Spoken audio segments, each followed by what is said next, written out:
now that I have basically learned how to, at least in principle, distribute different users to my space, how do I isolate my transmit and receive paths?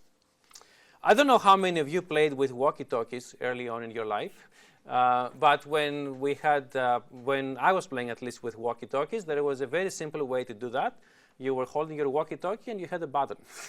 So you click on this thing, you speak, so that means that the channel is now owned by the transmitter. You release that, that means now the channel is owned by the receiver. So this type of idea is great, but it's not a full duplex, meaning you can't speak and you can't listen at the same time. So obviously today we have found far better ways to deal with that. You don't have to push a button to your phone to talk, right? And if somebody interrupts you, you will listen to that. So let's see how you might be able to do this. Again, there are two fundamental ideas here. One is to multiplex people based on frequency, and the other is to multiplex them based on time. So let me first talk a little bit about multiplexing based on frequency. What essentially that means is that you are speaking through your transmitter, you're listening through your receiver. Your diplexer is essentially dividing somehow, in this case based on frequency, how your antenna will be shared between transmitter and receiver. And you dedicate some frequency to your uplink, meaning where you're transmitting, and some frequency to your downlink, meaning when you're listening. That's a very simple idea, and in fact it's implemented in many, many systems today. And it has a few advantages and a few drawbacks. So the first thing that I would like to mention is maybe the main advantage of that system is that because basically transmitter has its own frequency and the receiver has its own frequency, you don't have to worry too much about accidental emissions.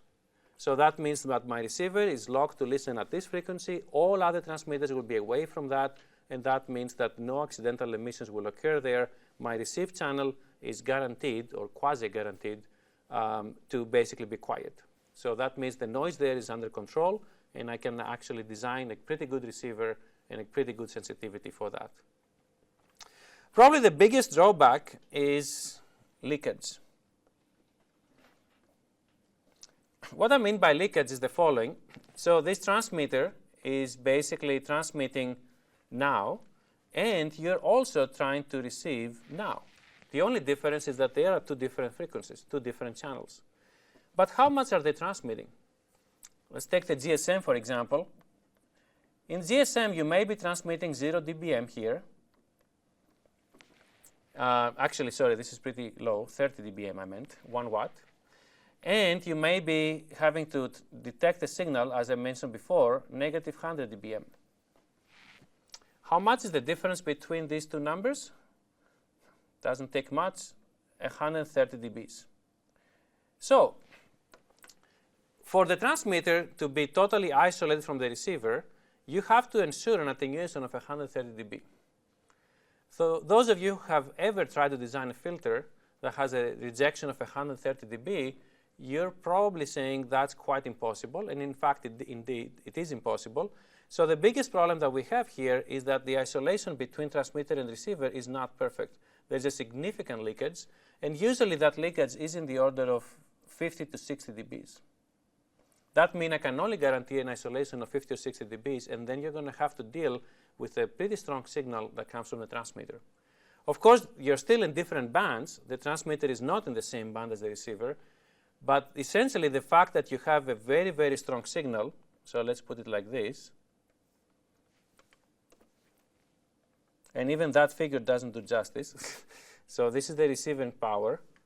This is the transmitting power, even after the 50 or 60 dB. The fact that you have this giant thread right next to you basically puts a pretty high linearity requirements on the receiver.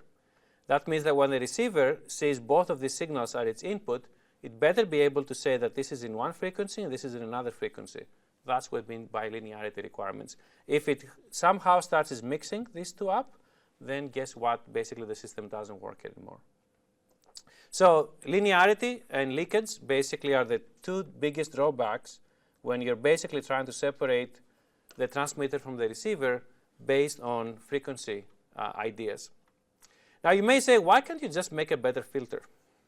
Right? So here is an example, actually, of a very good duplexer. that I just got from the market. It's based on acoustic filters. Towards the end of the class, we'll talk a little bit about this.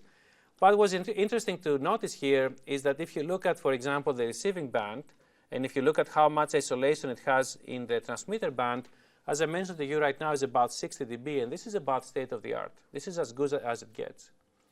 What do you have to do to make this thing even higher?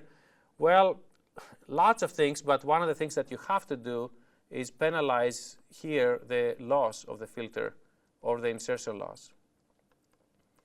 Penalizing the insertion loss is very, very bad because putting more loss on the receiver filter, it basically means you're diminishing its range, as we're going to learn later on.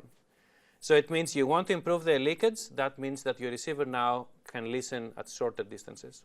So everything is interlinked, and without going into more detail, I just want you to give you that word of caution.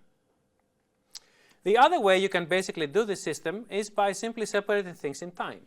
Since it's so hard to listen and transmit at the same time based on different frequency bands, why can't you just shut the transmitter off? So now you say my transmitter works, now it doesn't. And indeed we do that with a simple switch. So the antenna basically transmits when it's connected to the transmitter, it receives when it's connected to the receiver. So essentially now we don't have dedicated frequency bands, we rather have dedicated time slots. So we basically change uplink and downlink based on different times. So as you can imagine here, we're basically solving many of the issues. So the leakage issue is not there anymore. I mean, what do you mean by leakage? This thing is off. And so the system is actually far simpler to do. The receiver actually is forgiving. It's also lower cost because part of the cost that we have to deal with is actually the filter I was mentioning before. Those filters are relatively expensive. They're bulky. And here, there's actually no need to use them. And so the system eventually will end up being lower cost from that perspective. But again, nothing is free. There are some drawbacks. Probably the biggest drawback is that you're not alone. And here's what I mean by that. Yes, at time slot 2, you're listening, but the rest of the world doesn't simply shut down just because you're trying to listen. So neighboring transmitters will actually still transmit. And because you don't have your own dedicated band, you're actually listening over the entire spectrum, you can't permit people from transmitting in that entire spectrum. So whenever you're close to maybe an unintentional transmitter, your receiver will actually suffer a lot. You don't have your own guarded band now.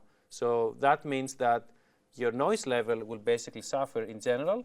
And not only it will suffer, but it will basically be relatively unpredictable because you can't permit people from not being there.